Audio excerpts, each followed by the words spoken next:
Hello, Dimsdale. I'm Jet You Betcha with today's editorial, which technically makes it a Jetatorial. President Trump's executive order directs colleges to monitor and report activities of non-citizen students and staff related to anti-Semitism.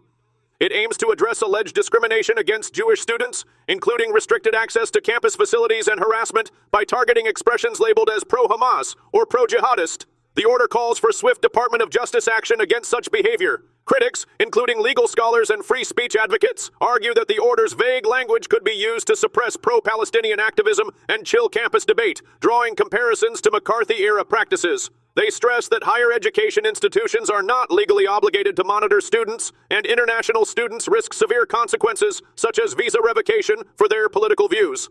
A heartbreaking news. Authorities in Örebro, Sweden, reported that at least 5 individuals were shot Tuesday at Risbergska School, an adult education facility for students over 20. Police said the operation is ongoing, and the extent of injuries remains unclear. It is possible that the shooter is among those injured, though details remain uncertain. 5 people have been taken to a hospital, and officials have not yet confirmed any fatalities or provided victim ages.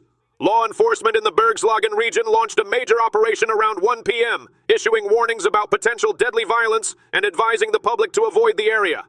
An information point was set up for relatives, and students were relocated to nearby facilities. Another heartbreaking news. On Monday morning in Kenosha, Wisconsin, police responded to a report of a possible break-in after a homeowner noticed his back door had been forced open.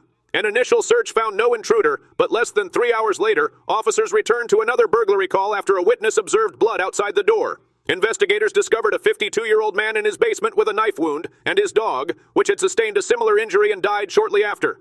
SWAT teams cleared the scene, and a 41-year-old man was identified as a person of interest and later arrested nearby.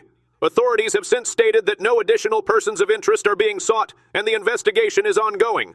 In another update, Charlotte's popular 3.5-mile rail trail, which links uptown with southwestern neighborhoods, currently ends abruptly at the Lynx Blue Line Bridge over I-277, limiting access for cyclists on the northeastern side.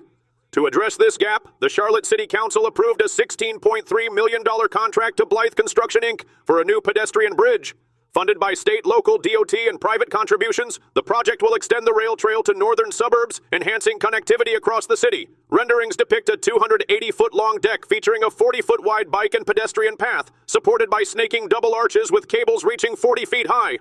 The bridge is scheduled for completion in the second quarter of 2028. From all of us here, stay classy, Dimsdale!